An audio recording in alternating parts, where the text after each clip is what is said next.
Allez bien le bonjour les petits internautes. Allez, en attendant d'avoir une grosse rétro série animée, parce que oui, où je me mette à Crayon ou à Sakura, je ne sais pas lequel encore prendre. Si vous avez une petite idée, mettez-le dans les commentaires, Team Sakura ou Team Crayon. Mais en attendant, je vous propose une autre petite rétro sur une de mes passions personnelles, l'automobile. Allez, aujourd'hui on va parler d'un monument de l'automobile, une italienne rare comme dirait Villebrequin. Bon c'est bon, tu l'as vu dans le titre, on va parler du Fiat Multipla. Mais il y a une histoire sympa derrière. Générique.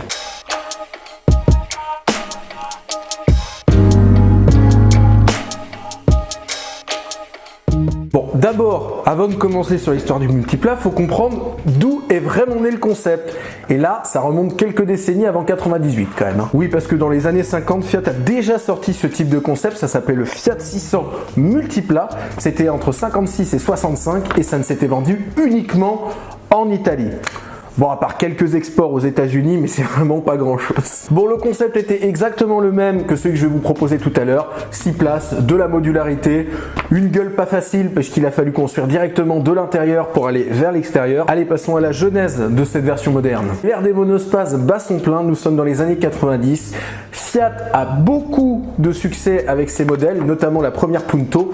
Et ils vont décider de frapper un grand coup avec un monospace révolutionnaire pour son époque qui va donc concurrencer le Renault Espace et pas le Scénic comme certains croiraient. Bon, faut que je vous lise le cahier des charges de l'époque. Alors, la voiture devait être bon marché, rentable malgré le fait qu'elle allait faire des faibles volumes. La voiture doit pouvoir transporter 6 personnes et les bagages correctement. Et tout ça dans un gabarit réduit. Alors, autant dire que les designers de l'époque ont dû bien sûr sortir leur Doliprane pour trouver un bon truc. Alors en gros, l'idée de base, c'est comme pour le 600 Multipla que je vous parlais tout à l'heure. Faut d'abord commencer par l'intérieur pour ensuite finir par l'extérieur. Comprenez juste que le design ne doit pas prendre le pas sur le côté fonctionnel. Bon, c'est pas un SUV quoi, c'est pas le X6. Et c'est donc Roberto Giolito qui va concevoir cet engin pour le moins étrange. Alors en même temps, vu le cahier des charges demandé, c'est chose pas très aisée. Et c'est donc en 1998 que ce fameux Multipla sort.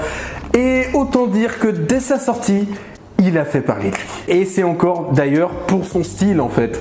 Trop large, trop de vitres, un bourrelet nez de requin qui ne sert à rien. Enfin bref, tous les qualificatifs pourris ont été utilisés. Le champ lexical des négatifs a battu son plein. Et pourtant, Giolito avait décidé de dessiner un véhicule adapté à un mode de vie, un peu au même style que l'Avantime d'ailleurs qui sortira quelques années plus tard, ou la Velsatis par exemple, qui me viennent en tête, mais les gens ne l'ont pas compris comme ça apparemment. Et pourtant, malgré son design, ce véhicule, il en a à revendre. Habitable, confortable, doté d'une plateforme moderne, donc avec une tenue de route plutôt sympa, et des moteurs diesel hyper modernes. Que demander de plus? Et autant vous dire tout de suite, entre 98 et 2004, il s'en est pas vendu beaucoup. 212 000. C'est une bonne déculottée des familles. Voilà. Et Fiat, pensant qu'il fallait changer le physique de ce véhicule, ma foi, pas banal, a décidé de sauter le pas en 2004. Comment rendre un véhicule plus laid qu'il ne l'était déjà? Très clairement. Et surtout détruire l'originalité du véhicule. Et grâce à ce magnifique coup de jeune, ce véhicule ne se vendra qu'à seulement 100 000 exemplaires entre 2004 et 2010. Alors pourquoi ça a autant bidé? Déjà pour le style, ça n'a pas été pensé pour être un canon de beauté, mais pour être hyper pratique, et ça c'était quand même un gros point fort du véhicule. Mais bon, on avait dit aux forces commerciales que ça se vendrait pas beaucoup, donc vous imaginez bien que dans le réseau Fiat, ils se sont pas bousculés pour tenter de vendre des Multipla. Ça se vendait même pas super cher à l'époque quand c'était sorti.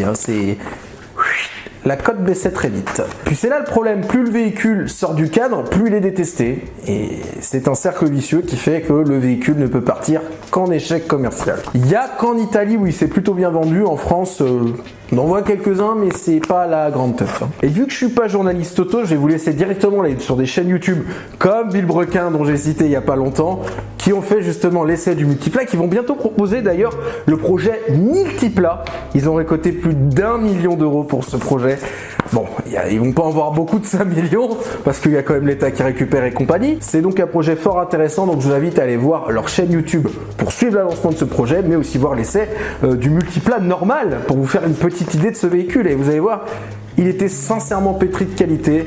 Mais tout a été gâché par son physique. Bon voilà, je vous laisserai les chaînes YouTube des gens concernés, mais j'étais heureux quand même de vous présenter cette petite pastille liée à la bagnole, parce que je suis un vrai bagnolard et que c'est une histoire qui me taraude depuis quelques semaines à vous proposer, parce que vous savez que bon, le Multipla, ça a quand même une histoire plutôt particulière. Il y a eu un âge canonique, puisqu'il a tenu quand même 12 ans dans les concessions Fiat, malgré l'échec. Ils auraient pu l'arrêter comme l'Avantime 2-3 ans après. Non, non, ils l'ont laissé poursuivre pour proposer au public un véhicule différent de la concurrence. Donc voilà pour cette rétro. Like, abonnement, commentaire sont votre pain quotidien. Allez, à bientôt pour cette fois-ci une rétro spéciale animée, comme d'habitude.